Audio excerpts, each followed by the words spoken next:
Welcome back, everyone. I hope you've got your cups and tea and toast, as Rachel suggested. The first session with strings was fascinating, and we look forward to the second half of the program, the wind group with Jocelyn. Hi, everybody. Can't wait to hear this.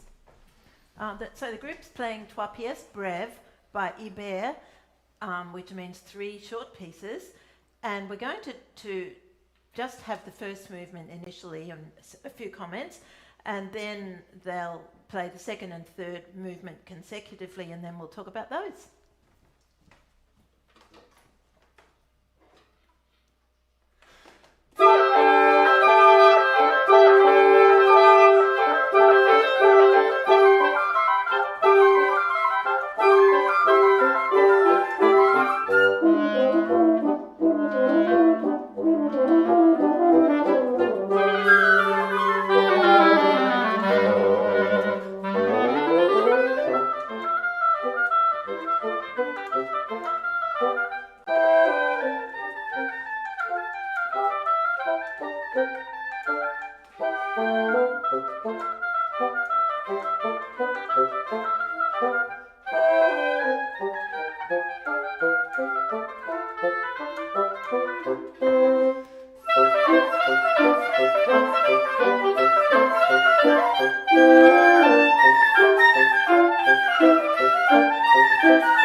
Bravo.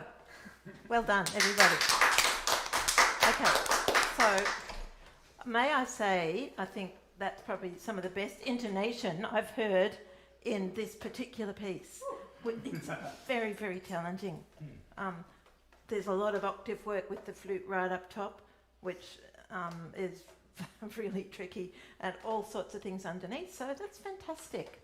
Now, does anybody know by Ibert? You probably don't, but I'm going to ask anyway. Does anybody know the piece for flute and piano by Ibert called Jeu? It's a little sonatina.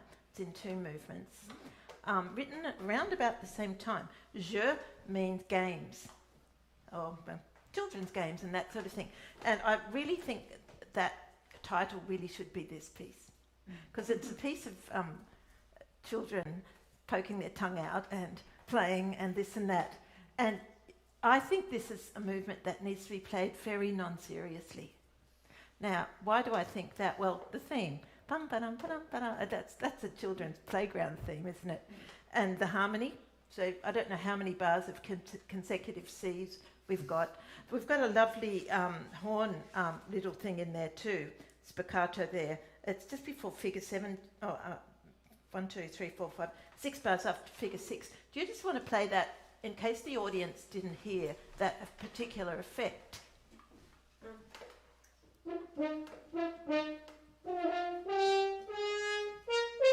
Okay, so that's very much tongue-in-cheek, poke out your tongue in the kids' playground, isn't it?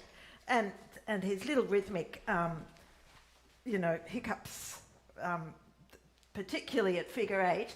So how about if we could all perhaps play 4 bars before figure 8? And so on the 5th bar, for all of the listeners, you're going to hear this 3-bar, 4-bar rhythmic ambiguity happening, which again is just supposed to be totally fun. Okay, 4 bars before figure 8.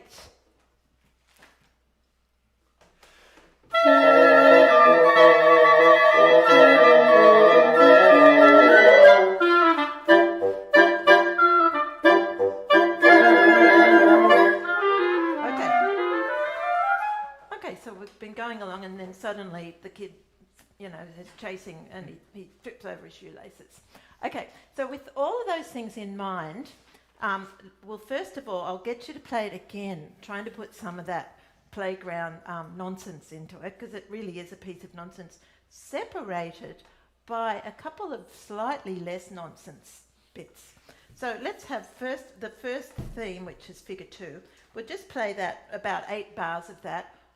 And I'm going to ask you to pick the tempo up, because for a piece of nonsense, it really is a bit too slow. So let's play 8 bars of this.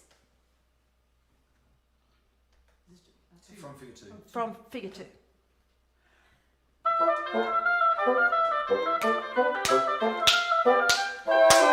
Okay.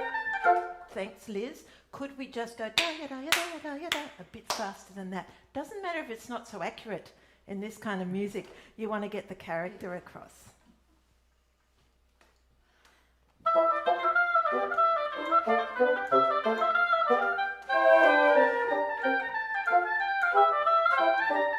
Okay, it's absolutely perfect.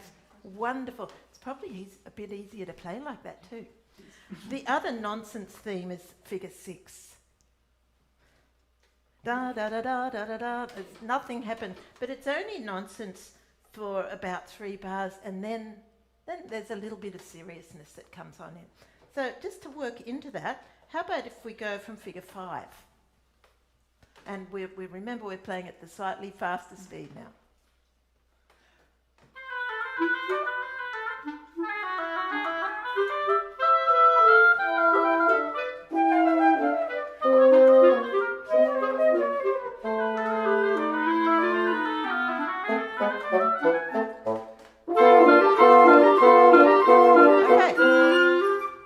Is that as loud as everyone can play? No. Because let's blow them away out there in the audience. Don't encourage it. Can we go 4 bars before figure 6?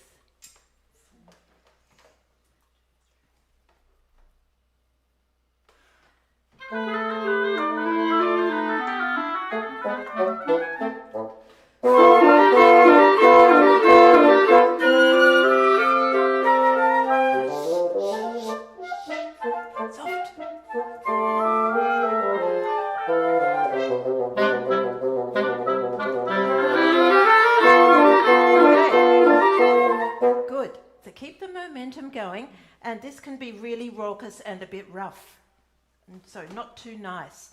Okay, so we've got that sort of thing happening, but we've also got some moments which are not so serious. So some lovely lyrical passages that he puts in there, just to remind you that he's actually is a serious composer sometimes. And so if we go from figure 7. We need to make quite a big difference in the 4 bars, or just a little before that, leading into figure 8. Okay, off we go. From 7. From 7, yeah.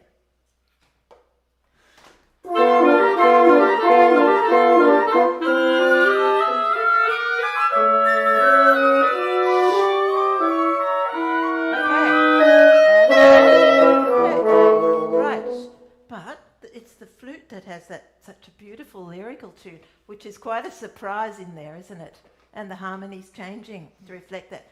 So you guys underneath, just back off a little bit and be aware of the change of character. Well, how about if we do from the same spot?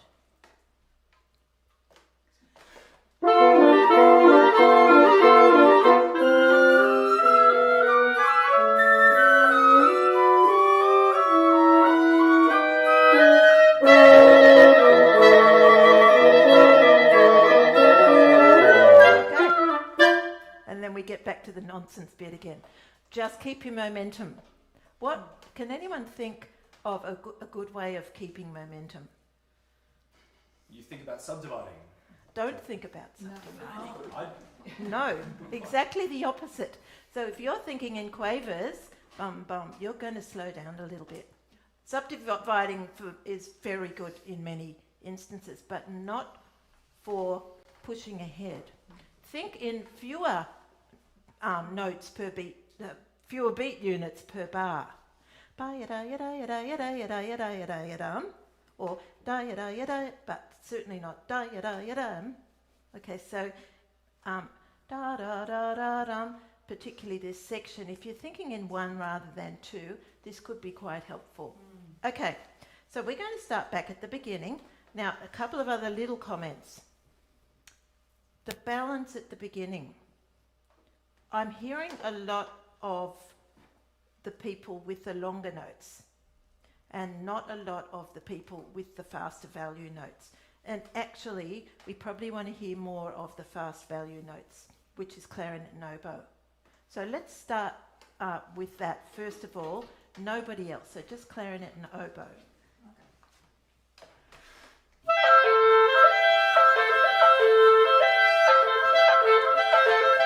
Okay, good. Now just the thing of articulation, to let that come through a little bit, can you use quite a strong tongue and maybe a little lift in the ta-ya-ta, ya-ta, ya-ta, ya-ta, ya-ta. A bit lifted is going to give that more energy.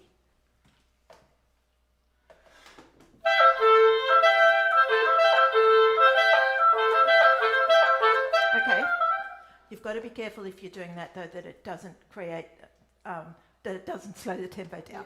Yeah. We'll just do that one more time. There's not much space. No.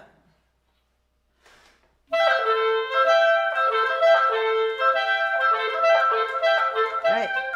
That's really good. Now, everyone else, let's have you guys, you three without those two.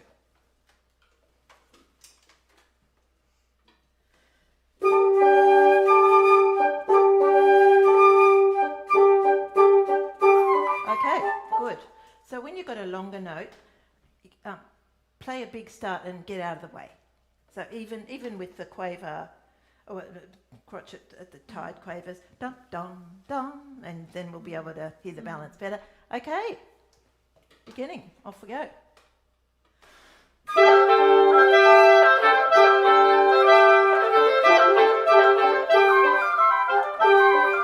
Okay, and then what happens in bar 5 is we have 2 points of interest here.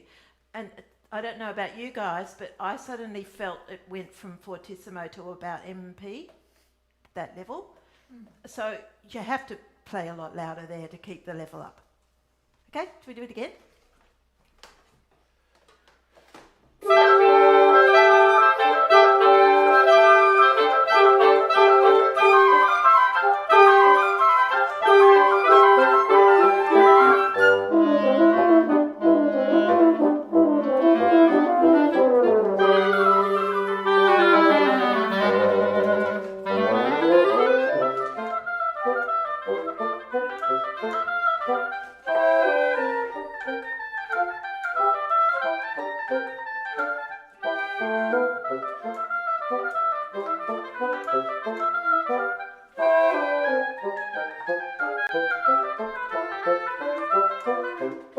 Okay, that was fantastic. It had much more lightheartedness about it. Really good. I thought your long runs dovetailed in much better that time. Okay, I think that this Fazzone, that's another point of, isn't it? that we've just had. Oh, it's only the you two and bassoon. Bum ba da ba da da da da. Dun. Didn't really hear that. So overdo your sforzando. Can we do the last 4 bars? 1, 2, 3, 4. Last 4. Oh, yeah, 4 bars before 3.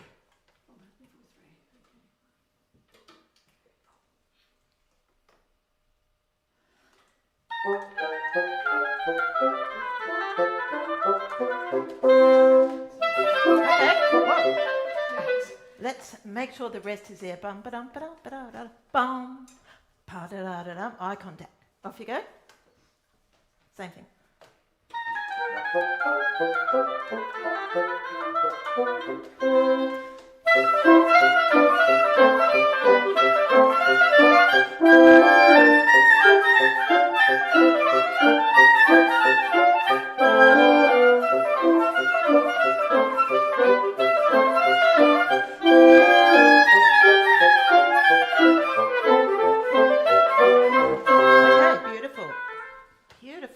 Now I noticed you did a little inflection in there, whether it was planned or whether it kind of just happened or whether it was because I imagined it, but I liked it very much.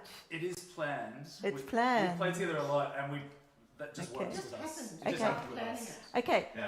tell the viewers what you actually did. Well, I think if it's fortissimo, but we don't want it to be crass. We just want it to be nice and bright and full. So we're not quite playing fortissimo until we get to the second phrase, and then the flute's playing high B flats, so it's quite difficult to be soft, and we just sort of go for it. But then at figure 4, which is the third phrase, we just back off, because no one wants to hear fortissimo all the time. And it sounds cuter and almost like a bit of a secret.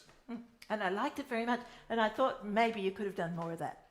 Right. You could have exaggerated that. But if you guys are playing it out there, I think that's a really good thing to do, because in this particular movement, there's kind of big, broad dynamics, and there's not a lot of little stuff often. Okay, that was great. Let's go on. We're up to figure 5. Figure 5 seems to me like it might sag a bit. How am I going for time? I want to make sure we cover the other movements. I think we're okay.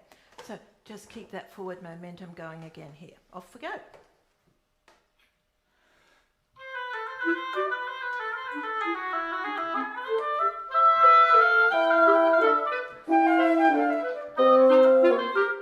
Okay, good. So here's the kid running around, and the other kid is trying to copy the kid.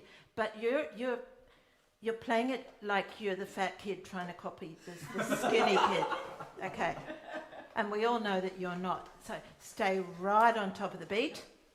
Ba-da-da-da-da-da-da, ba-da-da-da-da-da, ba-da-da-da. So Okay. softer as well. It's okay, I think, your level, but it's just the response is a little bit late, and it just, yeah, so stay right on top of the beat, come in right on time. We're going back to figure 5.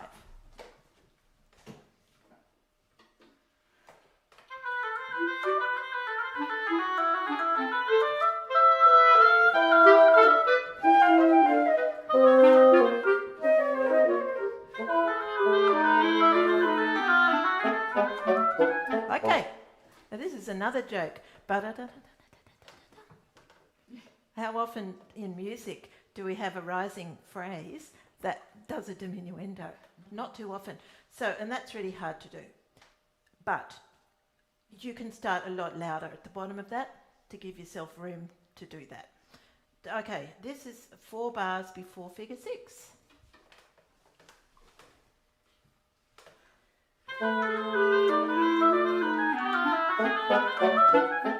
Okay, now, yes, in the bassoon part, Petrina, you haven't actually got a decrescendo there. I've got one here. No, at the two bars after that. Everyone else has got a decrescendo, and I think we're going to ask you to put that in as well. Okay. Starting. It's going to start here, and you're going to go to 3 Ps. Oh, How's that for a bassoon player on a low A? tricky. Okay, I have a question. yes, You've added a dynamic. I have, yeah. Is this okay? It's okay. why is this okay to do this? Is it something, has he forgotten it in the score, or has he, yes, I fully understand. And this goes to what Rachel was talking about in the first class, which is additions. And when should we follow exactly what the composer has written? Now, particularly in eBay, you would think, well, he would have written everything in that he wants. But my philosophy in music is, if you obviously must generally follow what the composer has written, but if you need to make a little adjustment to get the message out there more successfully, providing it's in the spirit of what we're doing, then go for it. Otherwise, you're a little bit of a machine. Well, on the second page, which is from figure 7 there, I've got fortissimo the whole page. Yep. So that doesn't make any sense. So we have to put our interpretation into it. If he wanted, if anyone out there's got the score, or at least their own part, if he wanted fortissimo the whole time, why would he have wanted that? Well, maybe to represent the character of the nonsense of the playground, and you've just got all this cabal going on. Okay, that's a legitimate way. But would we be as interested as would a listener be as interested if that's what we're doing? Maybe. But if you're going to keep the fortissimo the whole way, you've really got to do it convincingly, and you've got to know what it is that you're saying. You're not just saying, well, this is fortissimo, so I'm playing fortissimo. You see what I mean? How often Rachel, this is a good question for you. How often in a performance would you literally follow only the markings on the page? if I'm playing Elgar religiously, Yes? anybody else probably not. But I don't know of any cello stuff that is Ibert, but there's a cello sonata by Debussy, and you have to be fairly specific there. But we haven't got a lot of French chamber music, not 20th century French chamber music on the cello. So I'm interested in how you're working this, because this is not kind of something that I do a lot. So I'm very interested in this playing with dynamics thing. That you're teaching very confidently, because I know there's lots of Ibert for flute. There certainly is, yeah. And so I'm interested in this. Yep. That you're able to do it, and your reasoning behind it. In this particular instance, my reasoning is that for the group to have the effect that I'm certain the composer wanted, which is which is a bit cute. I think this would work better if the bassoon can also do that. And I know I said before that in this particular piece, you've got these large swathes of dynamic, but just in this particular section, you've actually got a lot of little dynamics. So, and in order for the couple of bars of little dynamics to come through, there's perhaps a need for the whole group to do it, for it to be heard. So that decrescendo, for instance, might not be heard as such, because it's over a quick period of time, if everyone does not do it. Shall we try? We'll see if we like it. I think we need to go back to figure 5. Everyone needs to play louder. 4 bars, well, it's only the 3 of you. 4 bars before figure 6. So, figure 5.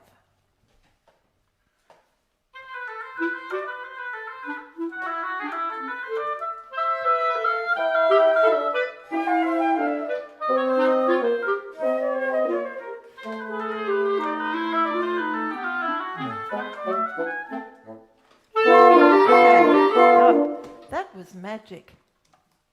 And I have the greatest respect for Jacques Ibert, but I think if he'd heard that, perhaps he would have put it in. Okay. So I think just to make sure that we've got time to spend on the second and third movements, which are great, I think let's move to those right now. Oh, I need to talk louder. Okay, I'm sorry if you guys out there, hi everyone, I'm sorry if you missed some of those comments. Yeah.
Okay. Really tricky movement. Okay, this is quintessentially French, isn't it, this last movement? Okay, and saying that, what do I mean? So really detailed, really elegant, really light, with a very clear texture. And I think they're the main things that probably need to be worked on here. I think I would like to hear the Allegro scherzando, figure 1, at a slightly faster tempo, if that's possible. Okay, we need to allow the clarinet to come through without forcing. And you're doing a wonderful job on that, Andrew. But I'd like to hear you play a little bit less, you know, really thinking of that nitpicky French. You know, it's a bit like the French language, that sort of thing. And I had a French flute teacher, and bonjour, mademoiselle Edé. And it's very much that. So all the rest of you guys, much softer. And when you have got the repeated staccato quavers, how to make that sound lighter? Well, often, I'm not going to say this every bar because it would not sound good, but often a little more on the first beat might be a way around that, but not all the time. We don't want to hear da da da da da, because that's really monotonous. But in general, and up and down a little bit with the rise and fall of the phrase. So could we just do from figure 1, right from the start of that? Okay, now we're going to go slightly faster. I'll conduct in here. 1, 2, 1, 2, 1.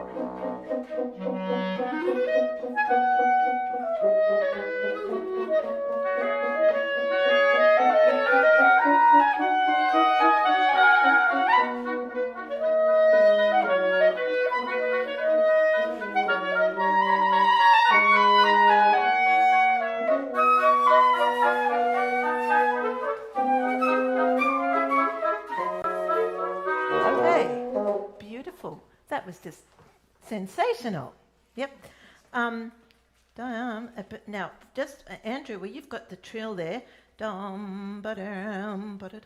I'd shape that off a little bit. Oh, the first one. Going into figure 2. Yep. Okay. Yes, the first one. Good. Flute, it's just so hard to get any clarity on staccatos down the bottom there. And I just want to tell everyone there who's watching, Cathy is doing amazing job today because she's got a split bottom lip there. And if any of you are flute players and are trying to play with a big saw just right there, it's not easy. So thanks for... Because I have to blow more into the hole. It's just very difficult. Yeah. There's a little bit of swelling. It's amazing. Yes. But if you're a flute player and trying to do that when your lips are normal, maybe a little more tongue is going to help give that staccato a bit more lightness. Little bit of, depends how you do your tonguing, but maybe a little bit more pressure there. Some people like to do a forward tongue, like that. That's not so common these days. Okay, beautiful shaping though. Now, let's go from... I would like to hear that phrase, though, that we just finished with end much more elegantly. Don't arrive at that note. And then that makes way for the beautiful bassoon line underneath. Okay, so how about if we go from figure 3?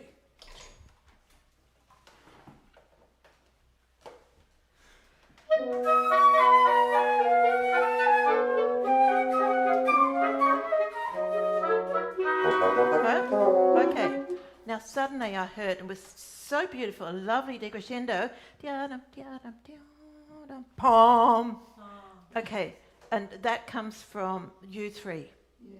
Because suddenly all 3 of you have got a sustained note and you've come from staccato notes. So you've got to be careful to be even softer there. How about if we go, we'll have to go back to figure 3 again.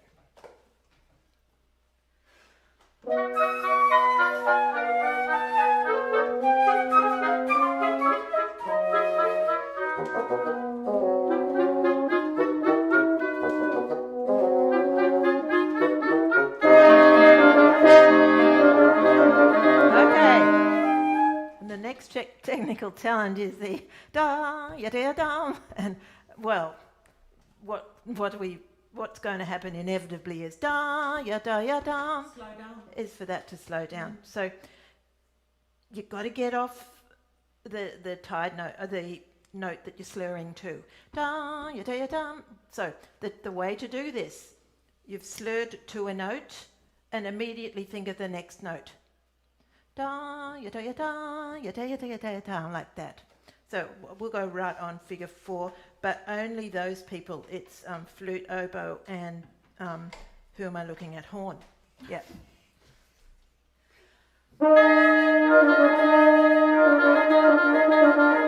Okay. Right. Paula, I think you're a weeny bit late off your long tie. Da ya da ya tam. So I'll count you in here. Actually, 1, 2. Okay, you're pretty good. I noticed that Liz is doing a bit more separation, and I think it's better if you can do that. Yeah, okay. But we don't want to do that if you're going to slow your tempo. Can we just do that as leaving out the second and fourth semiquaver in each group? So you're just playing tam, dum, dum, dum, dum, dum, dum, dum, dum, like that. Everyone know what I'm doing? Second and fourth. Okay, so going from figure 4, Yeah, I've got it. play the written rhythm in the first beat. Second beat, leave out the second and fourth semiquaver. In the next bar, you're doing the same thing. And then in the next bar, you're only playing the quaver beats there. Yeah. Okay, so here we go. But we're playing at tempo. 1, 2.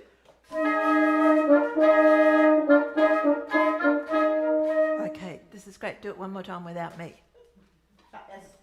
Like that, yeah.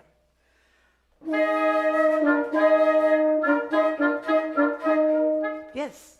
Now, put the other note in, but just think that this is what you're playing. Here we go.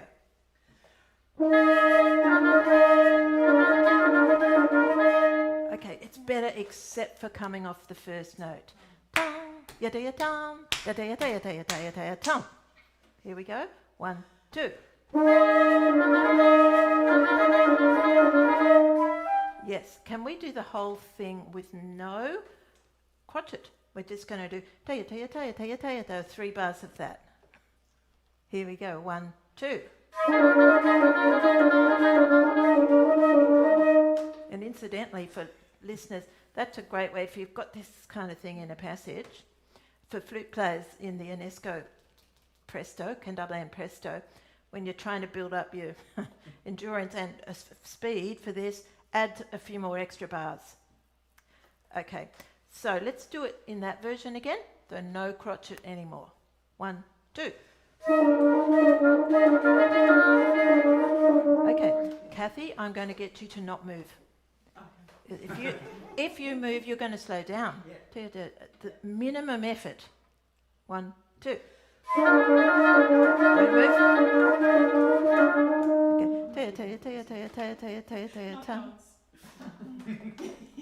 Okay. Let's try it again. 1, 2.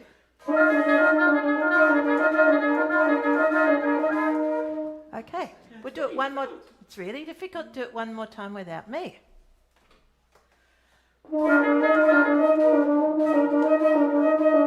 Okay, that's fine. I know you can do it, Liz, that's right. So let's go back and we'll put the rhythm in and we're going to keep playing this time. So this is figure 4.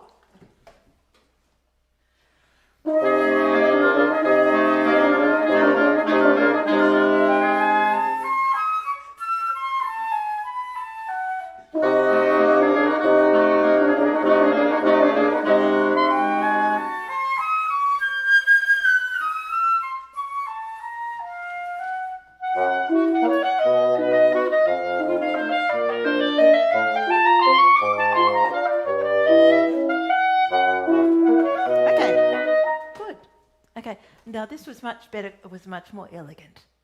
Because Andrew didn't have to play so loud, because you guys were much more subtle. It's lovely. When you've got those, Ebert often has the parallel cuts, doesn't he? Go ahead and breathe in there. With a Yeah, I don't complete have them. stop. Oh, yes, you do. No, I don't have it written there. Well, have you got a comma? Nope. Okay, we've got two. Are they on the bar line? Well, at figure 5, everyone, the flute has a double tram line, and that means there is going to be a gap. So da da da dum dum, and then you come in, and then the same thing happens. Between writ and tempo, those two bars. The end of the writ into the out tempo. So you can breathe there. Yeah. Okay. So how about if we do Cathy in your solo? That's easy to slow down because it's beautiful. So just increase your. I often tell students, don't think that in any beat unit. Think in as though that is how many quavers have you got? 12. Think that you're in a 12/8. Da da da da da da da da da da da da instead of da da da da tam, and you're less likely to slow down. So she's going to go 4 bars before figure 5. I've actually got a written in. Yes, you're going to put a There. writ, but you're only Okay, going to put but it not in the before. last Yeah, bar. okay. We're modifying the. 4 before 5? You're going 4 bars before 5.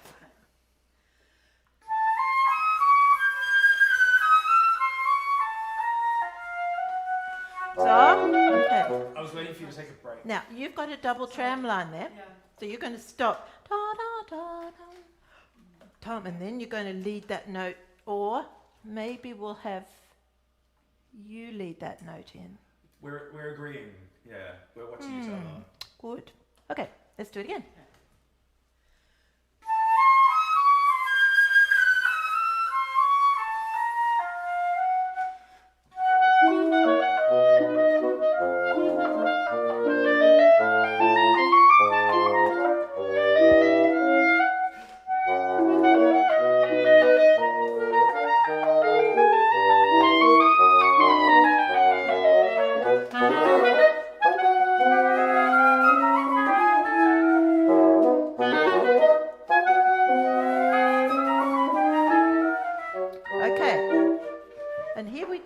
Tramline. So we're actually, and here I do agree that we need to follow, I'm doing that. We need to follow the composer's instruction. So we don't want ba-da-da-da-da-da, yada-da-da-da-da, pop, pop, pop, pop. So ba-da-da-da-da-da, yada-da-da-da-da, pum, pum, pum. We're going to go straight in. Good. This is my favourite part of the piece at figure 6. One of my favourite aspects of this piece is the staccato quaver with the semiquaver rest. Dum ba da da da dum ba dum. It's the ballet dancer who stays up in midair. My husband and I have just been watching. It's called The Last Dance, and it's the story of Michael Jordan, who was the one on the Dream Team basketball player. And I swear, everyone needs to look at this who's a musician, because when he went to do the goals, he would take an almighty jump and he would stay up there. There was no gravity. So this is what you need to do here. Dum ba da da da dum ba da. Don't rush that favourite bit. So we don't want dum ba da da da da da dum. So that's the two of you who have to agree on that. Yep. Can we do that? We're just going to do the clarinet and the bassoon, but we'll work into it. We'll go from 4 bars before figure 6. Got it?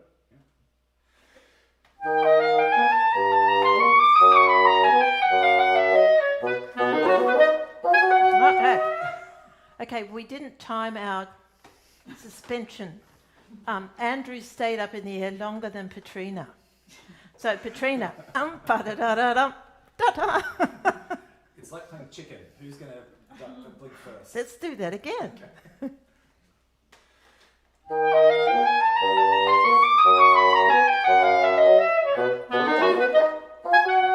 Wow, that was absolutely awesome. Yeah, okay. Can we go now from the out tempo before figure 6, 1, 2, 3, 4, 5, 6, 7 bars before, and we're going to, you're going to kill me, Cathy. We're going to go just slightly faster, but this is the most fiddly awful little passage, and I've got to say, this is the one spot where the group came adrift, was when you were worried about your fiddliness and you weren't quite aware of what was going on around. Okay, that was the first time through, but after that was perfect. Oh, okay, this is before figure 6. 1, 2, 3, 4, 5, 6, 7. Tempo.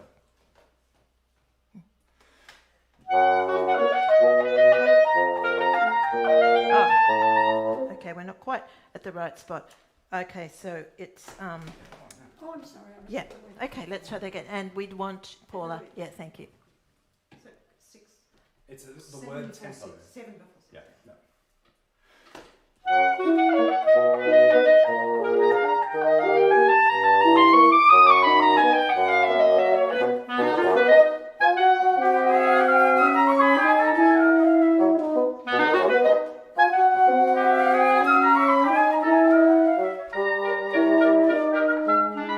Okay. Now this is where the oboe gets, she's had a rest actually since the first movement, which was basically a little oboe concerto a lot of the time, and Hubert has been kind, but okay, so if you're not aware of the oboe part here, then you're playing way too loud. And incidentally, yes, so the Hubert has layered the dynamics at this point to reflect that. Okay, let's go right. That was a seamless transition, by the way. Well done. Figure 7.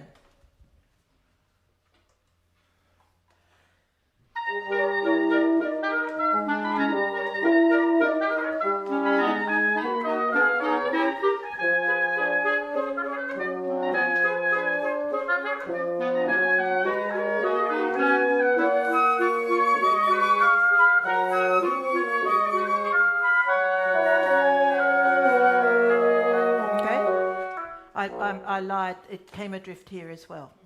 Yeah. Okay. All right. So that's only a question of listening to each other there. Can we go figure 8? We're a bit slow.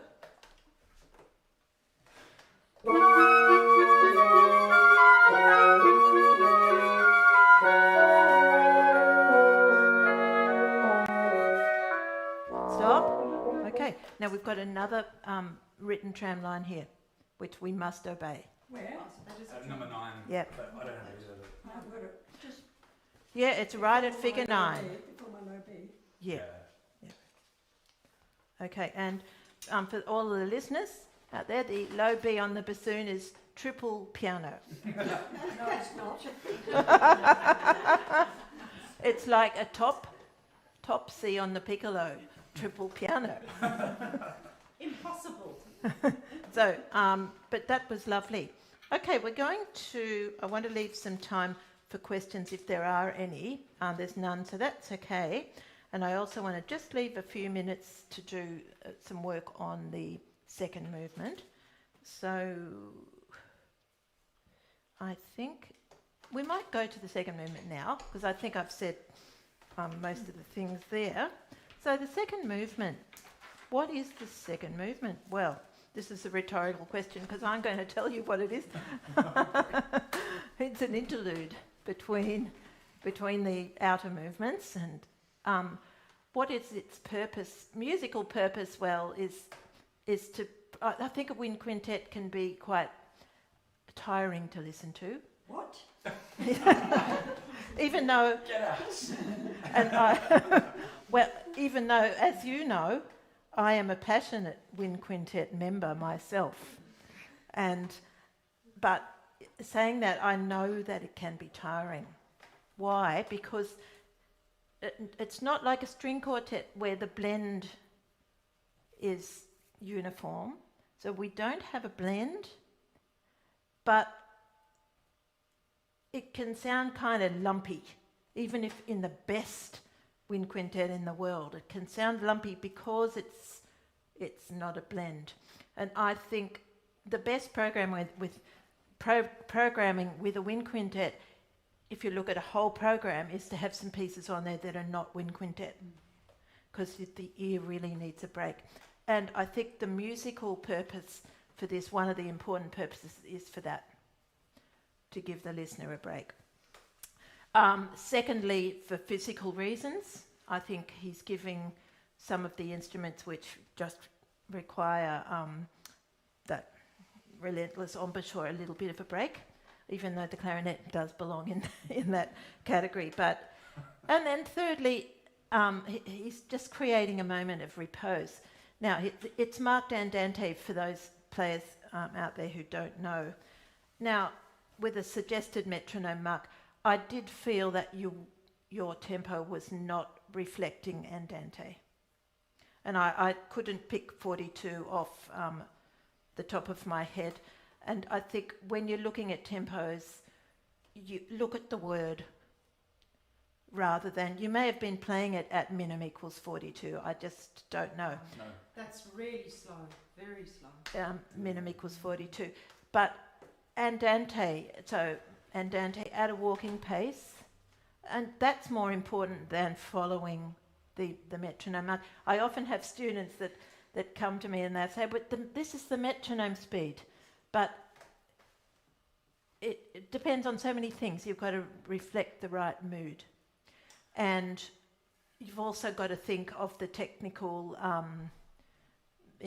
stuff that goes with that. So if you're playing at a really slow speed here, the challenge for the flute player is lasting the phrase. It's very long. Can I ask a question? Is the time done by the composer or the editor?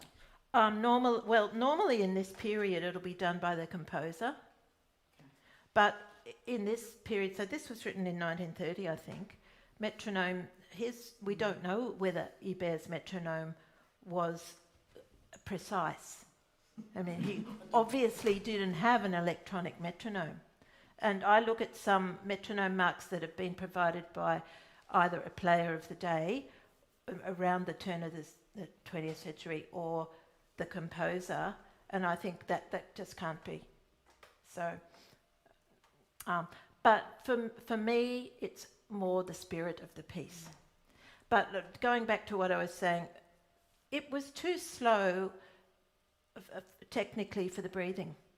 And then you have to stop and breathe too often, okay?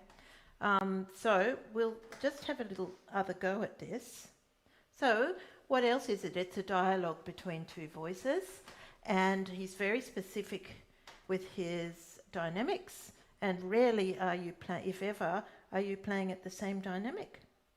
So I think we must be totally faithful this time to what he's written.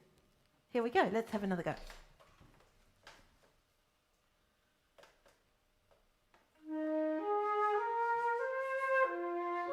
Okay, now that is not my walking speed. For me, da, da, da, da. Okay, so interesting, he's put it minim equals 42. So that indicates to me, and the time signature is 2-2, it's not 4-4. That indicates to me that we should feel ba da da da da da dum dum. Oh, that'll be easier. So look at your look at your time signature. Okay. It's too easy.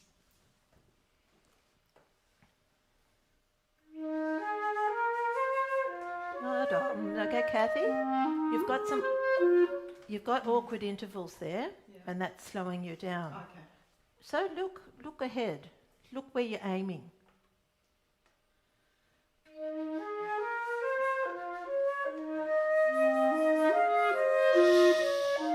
Softer. But I'm playing in P. How soft do you want me to go? Okay, I've but gotta play what double is- P. Gotta play But triple what P. is a dynamic is only a relative thing. But- No, not but. Well, what is her No. dynamic? What's yours? Hers is Forte. forte. Right. Your dynamic at this point, yeah, relative dynamic compared to later, but more important is the relative dynamic compared to what else is happening. Yeah, but I've got the moving part there. But she's got, the composer clearly wants the flute part to be important because she's marked forte and you're marked MP. I was not aware of that. Yeah. And then we swap. And then we swap. I don't get forte at all. Okay, so here we go.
Good, and that was very much better.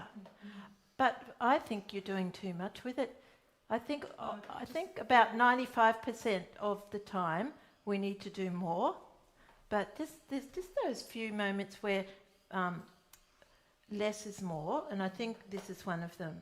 So sometimes if you can just let the music do it for you and don't try so hard, it can be more beautiful.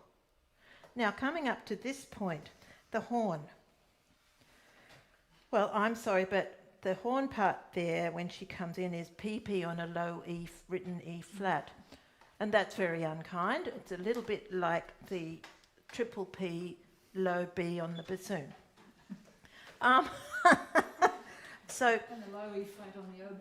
and the low, yes, that's right. So I think all I could say here is do your best and come in with as much subtlety so that we don't actually notice it much. Yeah. So can we do 2 bars before figure 2?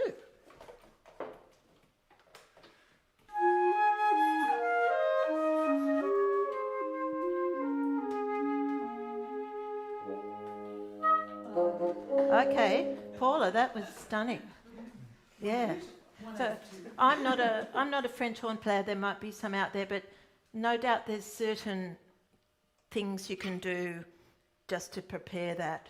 So, you know, such as blow in your instrument a bit. And I find on the flute, it really helps to get your embouchure already in position quite a long time before that entry.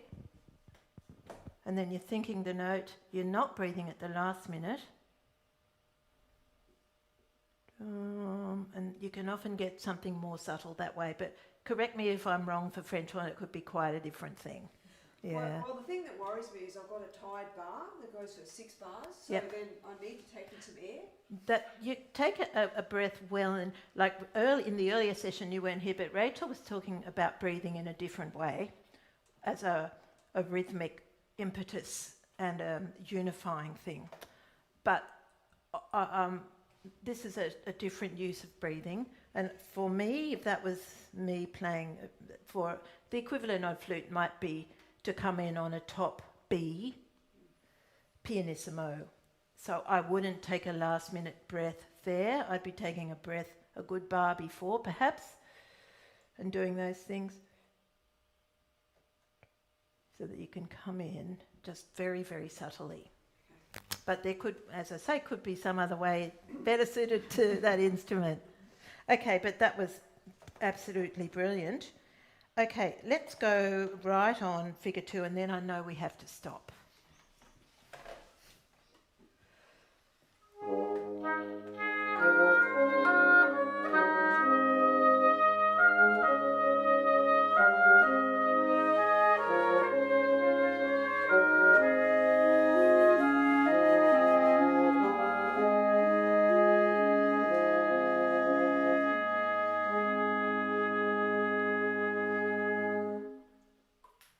Stunning.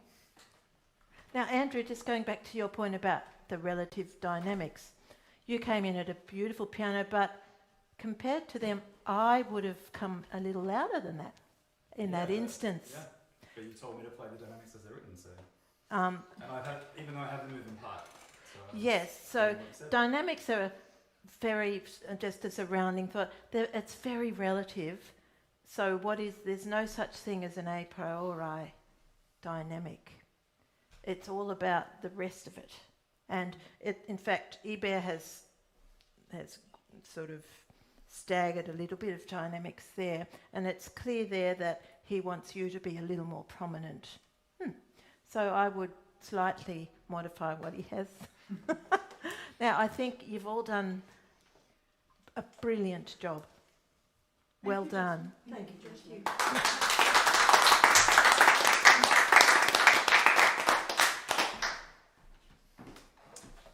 And so we come to the end of the first ACMS Masterclass. Thank you very much to the tutors. Thank you to the 2 groups who volunteered to come and subject themselves to this for the afternoon. I hope this becomes a resource for the Masterclass and that you all enjoyed it and will look at it again. Thank you. Bye-bye, everybody.